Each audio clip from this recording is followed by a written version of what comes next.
लेकर चलते हैं। प्रधानमंत्री नरेंद्र मोदी सभा को संबोधित कर रहे हैं।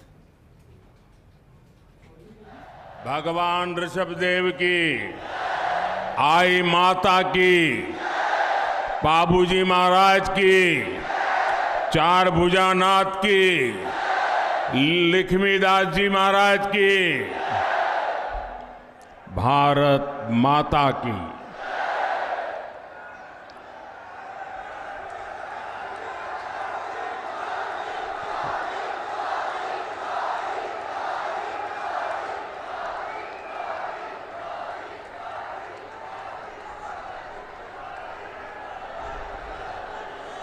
(1857) की क्रांति के समय अंग्रेजों से लोहा लेने वाले योद्धा कुशाल सिंह जी की धरती पर मैं आप सभी का और पूरे राजस्थान को आदरपूर्वक नमन करता हूं, अभिनंदन करता हूं। मैं मेरी बात शुरू करने से पहले आज आपका मैं विशेष रूप से धन्यवाद करना चाहता हूं। देखिए, ये हमारे ओम जी, हम ऐसे लोग हैं जो सालों से संगठन का काम करते थे। कंधे पर थैला लटका के बसों में जाना, पार्टी का काम करना और चुनाव प्रबंधन भी देखते थे। लेकिन कभी चुनाव में कोई हमें कहे कि आपको सभा मिलेगी, बड़े से बड़े नेता की मिलेगी, तो भी हम कहते हैं कि साहब हम तो सभा तो करेंगे, लेकिन सुबह 11 बजे मत दो, देना है तो 2 बजे, 3 बजे, 4 बजे दे दो। 11 बजे संगठन का काम करते समय भी मैं भी, अरे भाई बड़ा मुश्किल हो जाता है, सुबह लोग निकलते नहीं है। लेकिन मैं देख रहा हूं ये पाली की ताकत, पाली के लोगों का प्यार, पाली के कार्यकर्ताओं की मेहनत, सुबह सुबह इतनी बड़ी जनता जनार्दन, एक प्रकार से जनसागर मैं देख रहा हूं।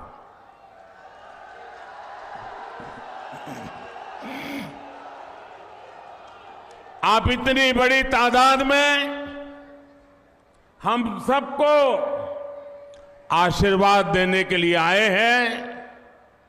मैं आप सबका हृदय से बहुत बहुत आभार व्यक्त करता हूं।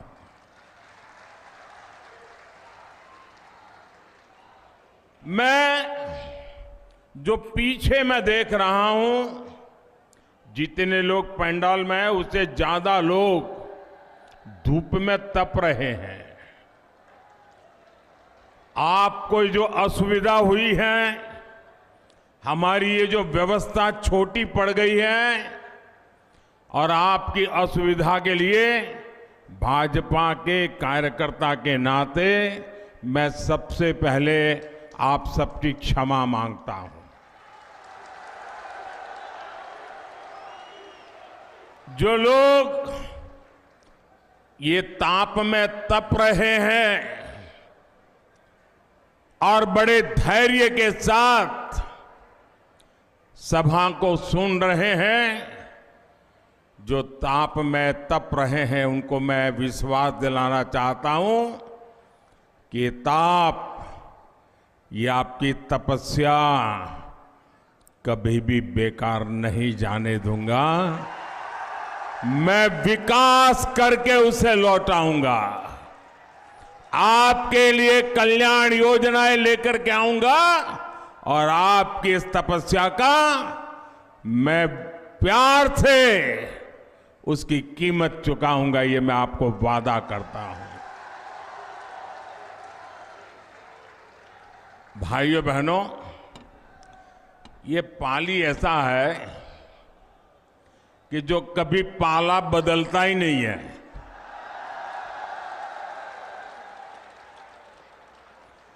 और पाली की दूसरी भी ताकत है। पाली वालों को मालूम नहीं है कि नहीं है, मुझे मालूम नहीं।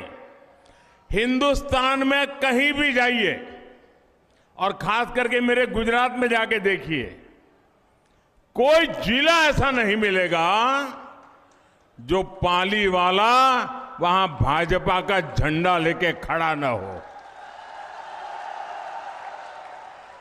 आप तमिलनाडु में जाके किसी को पूछोगे तो बोले पाली का हूं। वो यहां तो पाला बदलता नहीं है, लेकिन जहां जाता है वहां नई पारी भी खेल लेता है। ये ताकत है पाली की। और मेरे गुजरात में तो पाली और सिरोही से जो हवा आती है वो गुजरात को भी ताकत देती रहती है।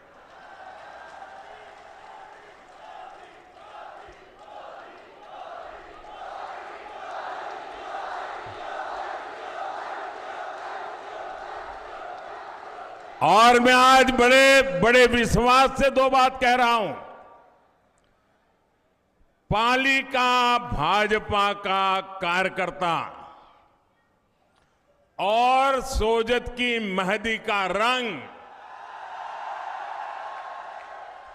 ये कभी भी उतरते नहीं है।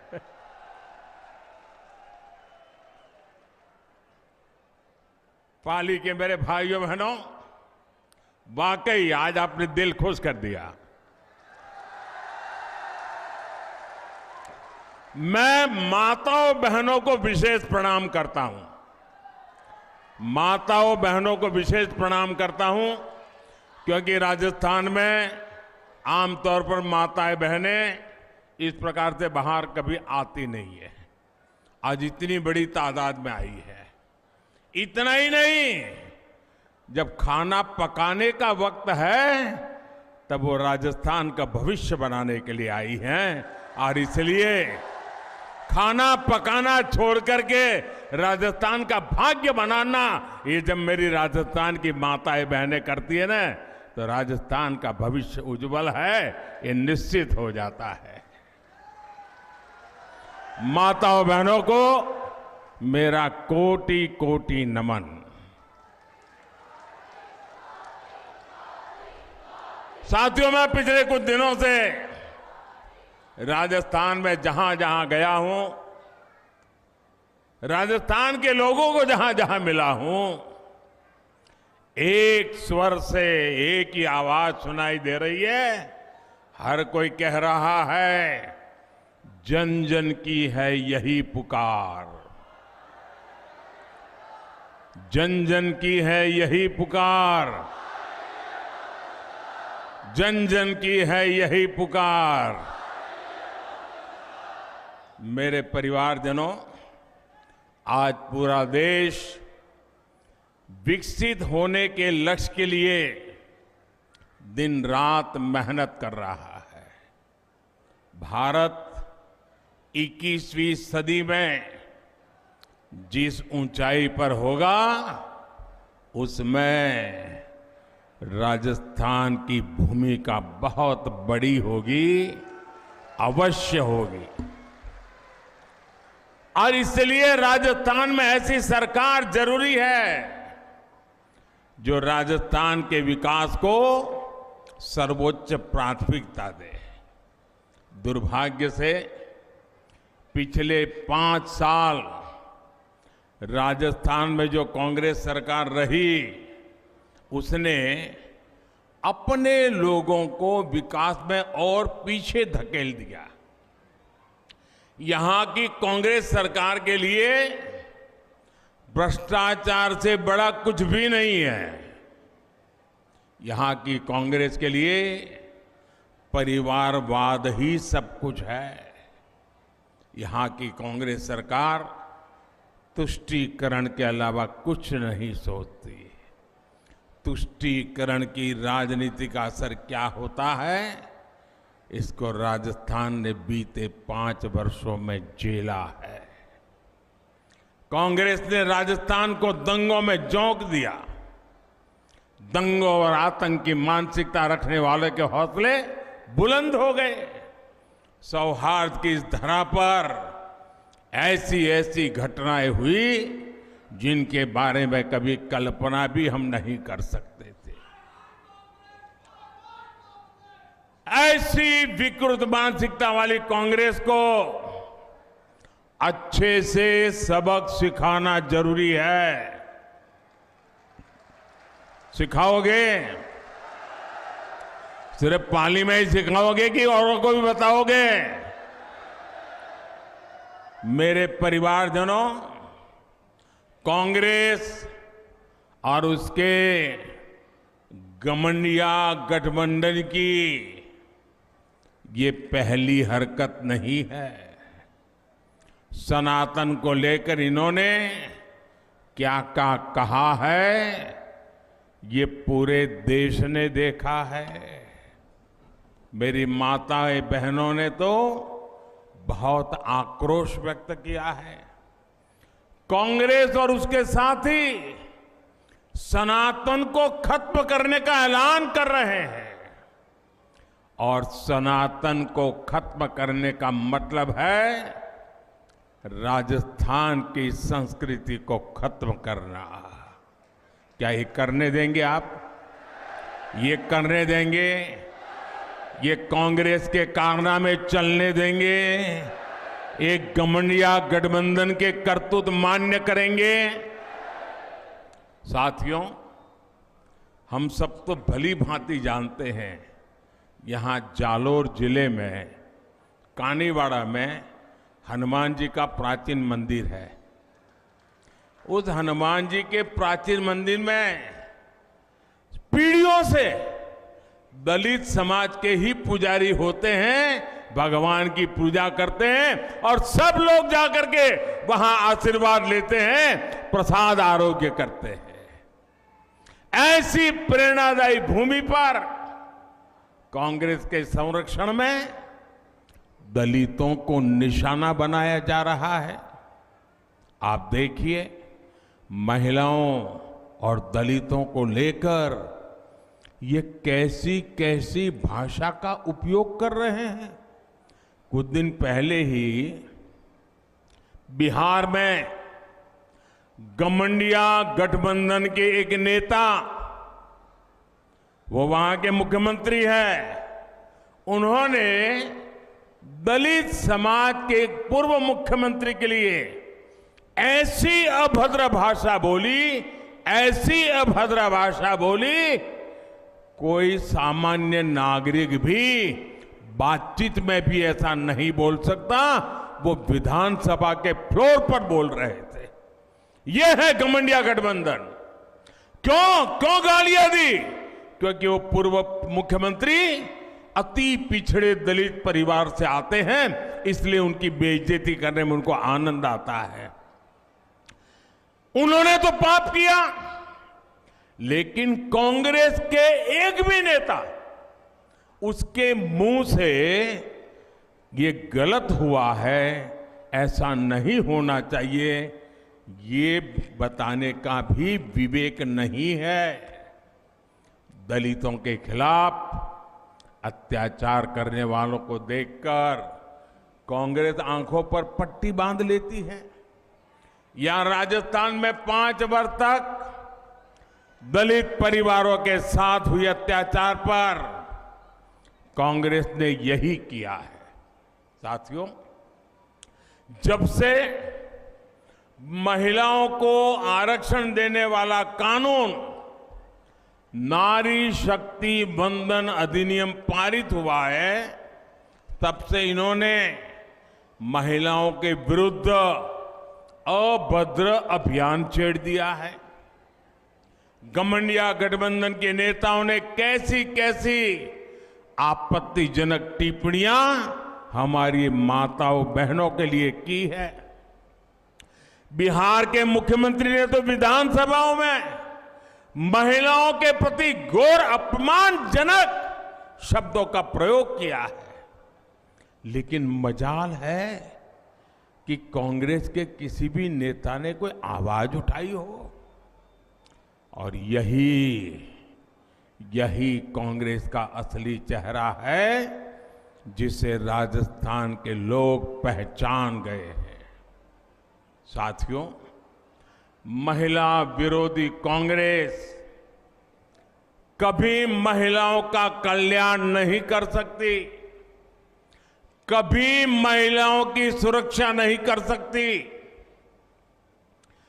कांग्रेस ने राजस्थान को महिलाओं के खिलाफ अपराध में नंबर 1 बना दिया है। यहां मुख्यमंत्री कहते हैं कि राजस्थान की बहनों बेटियों ने पुलिस थाने में जाकर के उन पर जो अत्याचार हुए, जुल्म हुए, उसकी जो शिकायतें, फरियाद दर्ज की हैं, यहां के मुख्यमंत्री कहते हैं कि ये सारी शिकायतें फर्जी है। कोई मां बहन ऐसी फर्जी शिकायत करे, ऐसा हमारे देश में कभी हो सकता है क्या? आप मुझे बताइए, हो सकता है क्या? कभी कोई महिला, हमारे देश की माताएं बहनें तो ऐसी हैं, थोड़ा सा भी उनके साथ किसी ने बदतमीज की हो तो चुपचाप वहां से चुपचाप चली जाती है। वो सोचती है कि वो बुरा आदमी है, वो अपने घर जाए, मैं अपने काम पे चली जाती हूं। वो कभी झूठ बोलने का तो सोचती भी नहीं है। और जब पुलिस थाने में जाकर के उस पर हुए अत्याचार की बात लिखवाती है, तो कुछ तो सच होगा कि नहीं होगा भाई? होगा कि नहीं होगा? अरे मुख्यमंत्री ये कहे कि भाई हम जांच करवाएंगे, वे तो मुख्यमंत्री सर्टिफिकेट देते हैं कि महिलाएं आजकल फर्जी चीजें लिखवा देती हैं। क्या ये महिलाओं का अपमान है कि नहीं है? ऐसे ही जवाब देते हैं क्या? ये महिलाओं का अपमान है कि नहीं है? ये महिलाओं का अपमान है कि नहीं है? ये महिलाओं का अपमान है कि नहीं है? ये अपमान करने वाली सरकार जानी चाहिए कि नहीं जानी चाहिए? पूरे राजस्थान से जानी चाहिए कि नहीं जानी चाहिए? इतना ही नहीं, ये मुख्यमंत्री का सबसे करीबी मंत्री विधानसभा में इस अत्याचार को ये कहकर के उचित ठहराता है कि राजस्थान तो मर्दों का प्रदेश है। क्या मर्द इसलिए मर्द कहलाते हैं कि इस प्रकार से पाप करते हैं? ये मर्दों का अपमान है कि नहीं है? ये मर्दों का अपमान है कि नहीं है? अरे राजस्थान के मर्द बहन बेटियों की इज्जत के लिए अपना सर कटवा सकते हैं, ये मर्द होते हैं राजस्थान। और तुम्हारे मंत्री खुलेआम कह दे कि तुम मर्दों का प्रदेश है, तो फिर महिलाओं के साथ आपको शोभा देता है क्या? और इतना ही नहीं, उस मंत्री के पास शायद कई लाल डायरिया छिपी हुई है, इसलिए ऐसे मंत्री को भी टिकट दे दिया। इसका मतलब ये हुआ कि महिलाओं पर अत्याचार और जुल्म करने वालों को कांग्रेस की दिल्ली सरकार भी, कांग्रेस के दिल्ली के कारनामे करने वाले लोग भी, कांग्रेस के दिल्ली में बैठे हुए सारे बाजीगर भी ये जादूगर की हर बात मानने लग गए हैं। और इसलिए कांग्रेस और इसके घमंडिया साथियों की मानसिकता एक जैसी है, महिला विरोधी है। मैं राजस्थान की हर बहन बेटी को कहूंगा, आपको राजस्थान से कांग्रेस को साफ करने के बाद ही चैन से बैठना है। कांग्रेस के लोग सिर्फ एक परिवार के बारे में सोचते हैं। भाजपा के लिए आप सभी हमारा परिवार है। भाजपा का निरंतर प्रयास है कि हर परिवार की बचत को कैसे बढ़ाया जाए। आप याद कीजिए, कांग्रेस की सरकार जब थी तब 2 लाख रुपए तक की इनकम पर भी टैक्स लगता था। यहाँ के लोग तो बराबर व्यापार दुनिया से जुड़े हुए हैं। 2 लाख रुपए पर टैक्स लगता था कि नहीं लगता था? जरा जवाब दीजिए, याद कीजिए। कांग्रेस के जमाने में 2 लाख रुपया पर टैक्स लगता था कि नहीं लगता था? ये मोदी के आने के बाद 7 लाख रुपये तक एक नया पैसा टैक्स नहीं लगता है। मेरे मध्यम वर्ग के पैसे बचते हैं। 2014 में सरकार बनने के बाद भाजपा ने डायरेक्ट टैक्स में जो कमी की है, उसकी वजह से मध्यम वर्ग के जेब में 2.5 लाख करोड़ रुपए बचे हैं। और ये हमारे कर्मचारी हो, हमारे व्यापारी हो, छोटे दुकानदार हो, इनके लिए बहुत बड़ी राहत का काम है। साथियों, ये केंद्र की भाजपा की सरकार की नीतियां हैं, जिसकी वजह से आज आपके मोबाइल का बिल भी कम आ रहा है। कभी आपको मालूम है पहले मोबाइल का कितना बिल देते थे आप? सब भूल गए। अब ये भूल जाओगे तो कैसे चलेगा भाई? जरा पुराना हिसाब किताब निकाल दीजिए। 2014 के पहले आपके पास अगर मोबाइल फोन था तो मोबाइल का बिल कितना आता था वो जरा देख लीजिए। कांग्रेस सरकार के समय में आप जितना मोबाइल डेटा खर्च करते थे, आज अगर डेटा की कीमत वही होती, 2014 में जो दाम देने पड़ते थे, आज अगर वही होता ना, तो हर महीने सिर्फ मोबाइल खर्च में आपको 5,000 रुपये अधिक खर्च करना पड़ता। अभी आपका हर महीने 5,000 रुपया बचा कि नहीं बचा? जरा जोर से बोलो ना, पैसा बचा यार, मारवाड़ी हो। 5,000 रुपया बचा कि नहीं बचा? आज एक घर में 3 या 4 मोबाइल होते हैं तो कितना रुपया बचा? कितना रुपया बचा? ये मोदी का काम करने का तरीका है। अनेक परिवार है। अब आप देखिए कि मध्यम वर्ग का परिवार हो, कोई गरीबी से लड़कर के बाहर आया हुआ नया नया मध्यम वर्ग में आया है, लेकिन परिवार में बुजुर्ग माँ बाप हो और मान लीजिए एक डायबिटीज जैसी बीमारी आ गई, तो उसको हर महीने जो दवाई लेनी पड़ती है ना, 1,000-2,000 रुपया का अतिरिक्त खर्चा हो जाता है। होता है कि नहीं होता है? लेकिन हमने स्थान स्थान पर प्रधानमंत्री जन औषधि केंद्र खोले। 80% डिस्काउंट। कितना? जरा बोलिए ना भैया। 80% डिस्काउंट। कितना? 80% डिस्काउंट। ये माताओं बहनों को पूछना डिस्काउंट क्या होता है। दिवाली में साड़ी की दुकान पे जाएं और कोई बड़ा बोर्ड लगा दें कि 10% डिस्काउंट, वो साड़ी कहां वहां खरीदने जाती हैं, क्योंकि डिस्काउंट हमारे देश में बहुत चलता है, लेकिन कोई 10% 20% से ज्यादा डिस्काउंट देता नहीं है। ये आपका बेटा दवाइयों में 80% डिस्काउंट, ताकि मध्यम वर्ग के परिवार में डायबिटीज की दवाई लानी पड़े तो जो दवाई उसको 2,000 रुपये में लानी पड़ती थी, वो उसको 10% 20% में मिल जाती है भाई। उसका 80% पैसा बच जाता है। परिवारजनों, कोरोना का ही संकट काल में दुनिया का सबसे बड़ा मुफ्त राशन देने का अभियान हमने शुरू किया। आप जानते हैं कितनी भयंकर बीमारी आई थी, मौत मंडरा रहा था। दुनिया भर में अस्पतालों से खबरें, मतलब डेड बॉडी के ढेर दिखाई देते थे। पूरे देश चारों तरफ मौत का आतंक छाया हुआ था कि नहीं था? कोविड ने डरा दिया था कि नहीं डरा दिया था?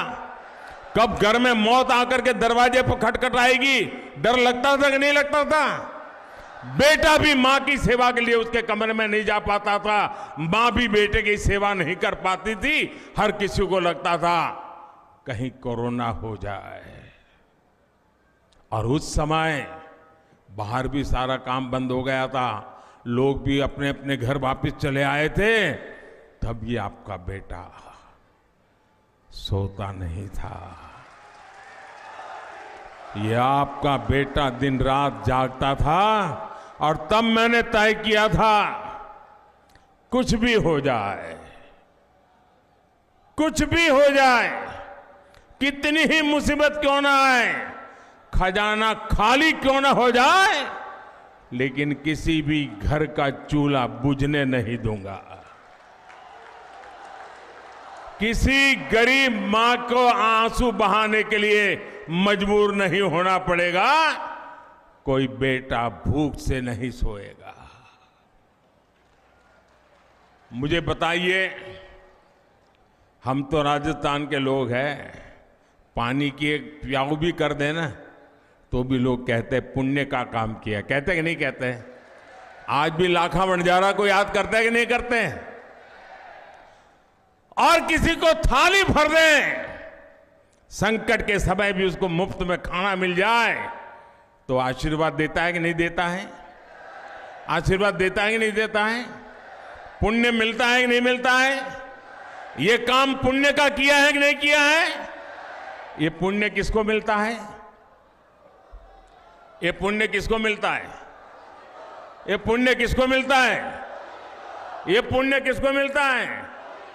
यही तो गलती हो जाती है।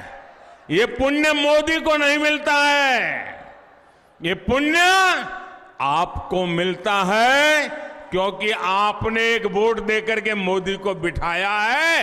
ये वोट लेने का पुण्य आपने किया है, इसलिए पुण्य आप कमा रहे हैं।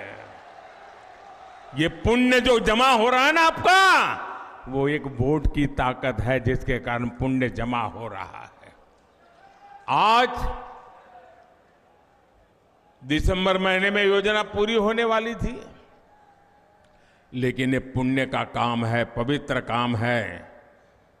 हर किसी की थाली में रोटी पहुंचाने का काम है और इसलिए इस बाप के बेटे ने संकल्प किया है, निर्णय किया है, मन बना लिया है कि दिसंबर में ये योजना पूरी नहीं होने दूंगा, उसे 5 साल और आगे बढ़ाऊंगा।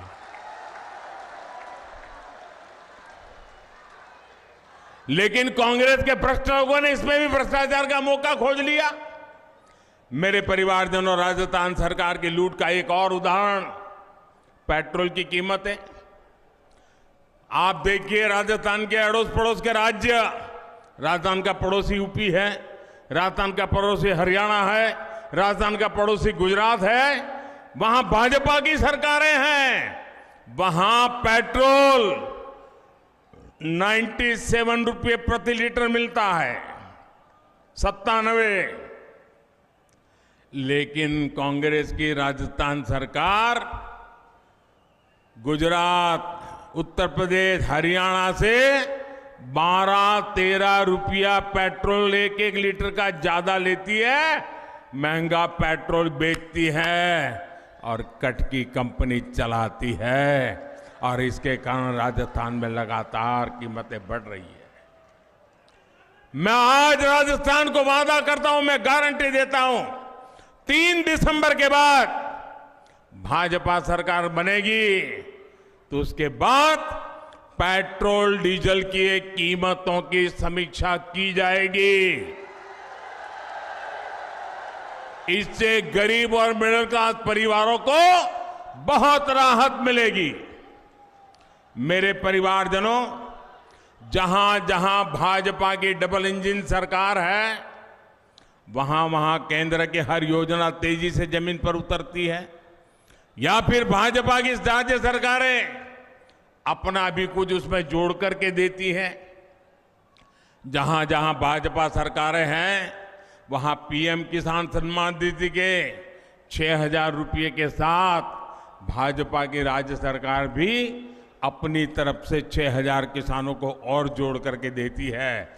अब मैं राजस्थान भाजपा के नेताओं को बधाई देता हूं, उन्होंने भी संकल्प किया है कि 3 दिसंबर को बाद भाजपा की सरकार बनने के बाद किसान को 6,000 रुपया और यानी अब 12,000 रुपया मिलना शुरू हो जाएगा।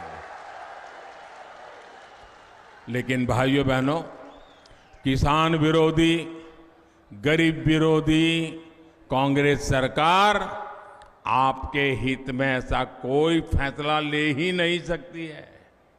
एक और उदाहरण मैं देता हूं, गरीबों को पक्का आवास देने की योजना। लेकिन राजस्थान में हम पूरी कोशिश के बाद भी अभी तक लगभग 20 लाख गरीब बना पाए हैं। यहां पाली जिले के गांवों में भी 35,000 से अधिक घर बने हैं। इनकी संख्या बहुत ज्यादा हो सकती थी, लेकिन राजस्थान की गरीब विरोधी सरकार ने गरीबों के घर बनाने में लगातार अड़चनें लगाई। और मुझे भी हेलीपैड पर कार्यकर्ता मिले, वो बजा रहे थे कि जब भी रजिस्ट्री होती थी तो राजस्थान की सरकार ऑनलाइन को सब बंद कर देती थी, ऑफलाइन कर देती थी, और बोले हमारा रजिस्ट्री नहीं होती थी, ऐसा पाप करते थे। ये गरीब विरोधी कैसी मानसिकता है। भाइयों बहनों, आप मेरा एक काम करेंगे, आपके गांव में, आपके शहर में, किसी भी मोहल्ले में कोई फुटपाथ पर रहता है, कोई झुग्गी झोपड़ी में रहता है, कोई कच्चे टूटे फूटे मकान में रहता है, उसको बता देना कि मोदी जी पाली आए थे और मोदी जी ने कहा है कि 3 दिसंबर को बीजेपी की सरकार बनने के बाद ये गरीबों को पक्का घर देने का काम फिर से चालू होगा और उनका घर भी बन जाएगा। ये काम करोगे? जाकर के बताओगे? ये मोदी की गारंटी है, बताओगे? साथियों, राजस्थान में हर घर नल से जल पहुंचाने के अभियान को भी कांग्रेस ने लूटने का काम किया है। हरियाणा और गुजरात में भाजपा सरकारों ने 100% घरों तक नल से जल पहुंचाया है, लेकिन राजस्थान में अभी तक आधी आबादी तक भी पानी पहुंचा नहीं है। माताओं बहनों से उनकी क्या दुश्मनी है मुझे समझ नहीं आ रहा है, वरना सबसे पहला काम कोई पानी पहुंचाने का करता और तब मेरी माताएं बहनें इतना आशीर्वाद देती, लेकिन उन्होंने नहीं किया तो नहीं, होने भी नहीं दिया। मैं दिल्ली से नल के लिए पैसा भेजता हूं, पाइप के लिए पैसा भेजता हूं, और यहां कांग्रेसी कागजों पर नल लगाते हैं और पैसे डकार कर जाते हैं। राजस्थान को पानी की समस्याओं मुक्त करने के लिए कांग्रेस ने भी, अगर आपको पानी चाहिए तो आपको ये काम करना पड़ेगा, करोगे? अगर आपको पानी चाहिए तो कांग्रेस से मुक्ति पानी होगी। मेरे परिवारजनों, मैंने सुना है कि यहां खुद को जादूगर कहने वाले सीएम अपनी हार से इतना बौखला गए कि उन्होंने मीडिया को भी धमकाना शुरू कर दिया है। पता नहीं ये डरते कि नहीं डरते मुझे मालूम नहीं, लेकिन धमकाना शुरू कर दिया है। लेकिन लोग बताते हैं कि लाल डायरी के पन्नों और गणपति प्लाजा के लॉकरों से निकलते माल की खबरों पर यहां अघोषित प्रतिबंध लग गया है।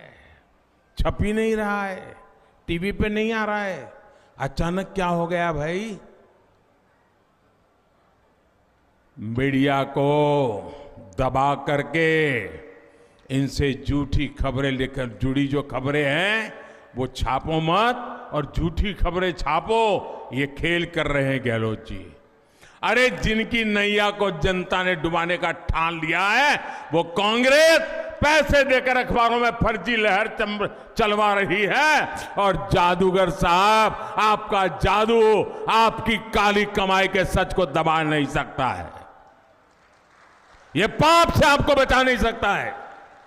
जिन युवाओं का भविष्य पेपर लीक करके बेचा गया है उस पर यह जादू नहीं चलेगा। जिन कर्मचारियों को ट्रांसफर पोस्टिंग के नाम पर लूटा किया गया उन पर यह जादू नहीं चलेगा।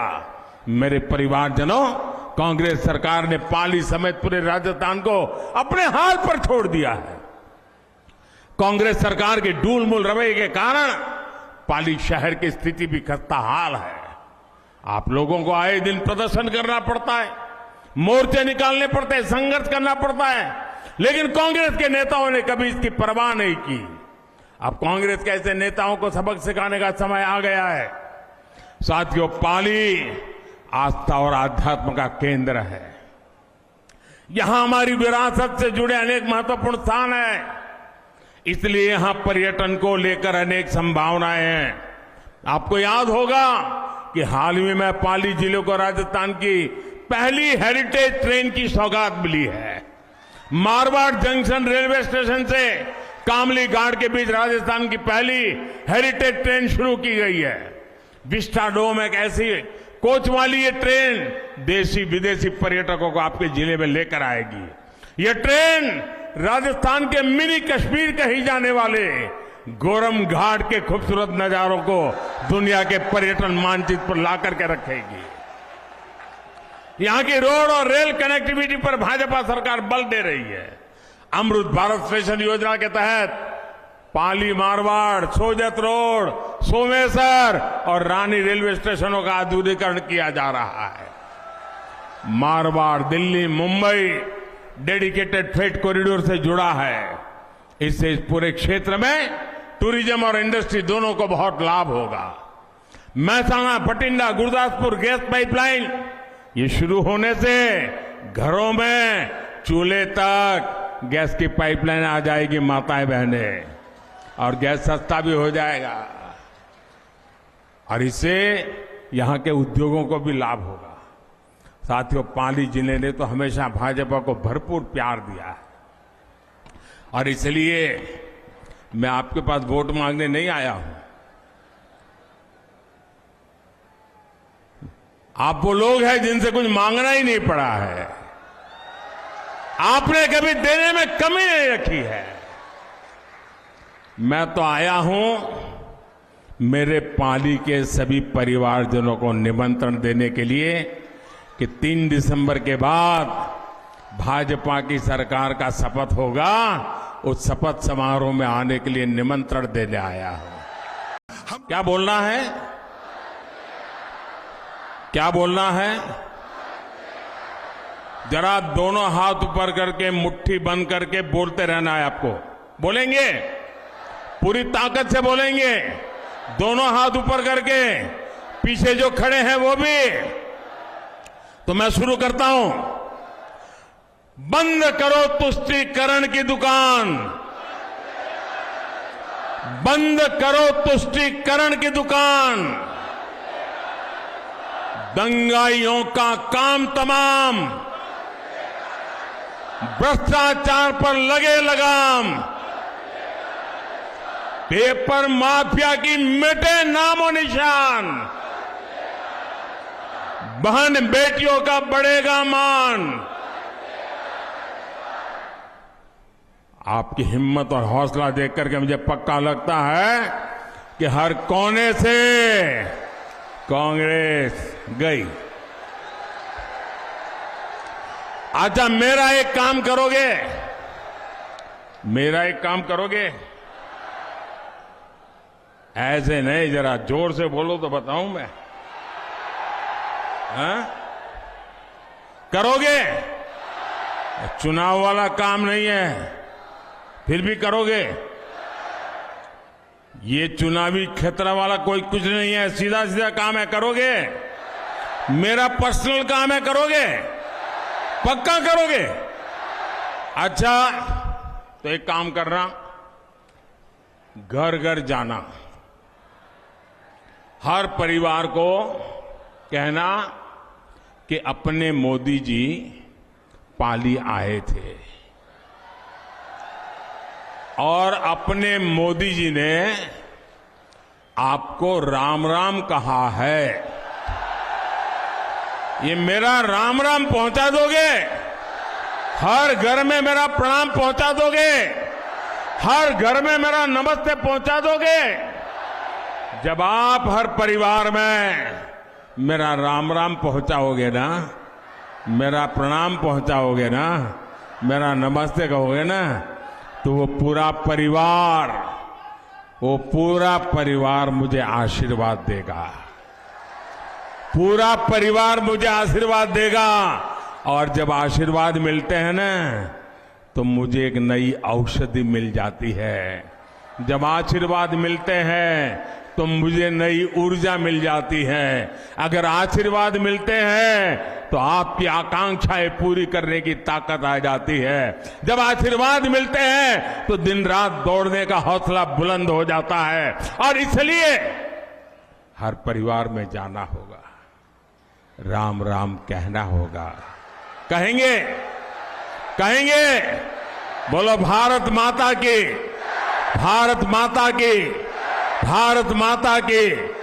बहुत बहुत धन्यवाद। भारतीय जनता पार्टी की राष्ट्रीय मंत्री। तो देखिए, पारी से प्रधानमंत्री मोदी को आप सुन रहे थे। यहां पर महिला अत्याचार का मुद्दा एक बार फिर से प्रधानमंत्री ने उठाया और साथ ही साथ भ्रष्टाचार का मुद्दा भी यहां से एक बार फिर से प्रधानमंत्री की तरफ से उठाया गया। लेकिन पाली की अगर बात करते हैं तो भारतीय जनता पार्टी यहां पर मजबूत है। गढ़ कहा जाता है भारतीय जनता पार्टी का इसको, और यहां से कांग्रेस की स्थिति बेहद कमजोर है। लेकिन जहां पर जिस पार्टी की कमजोरी, मजबूत रणनीति के तहत वो पार्टी अपना कैंडिडेट इस बार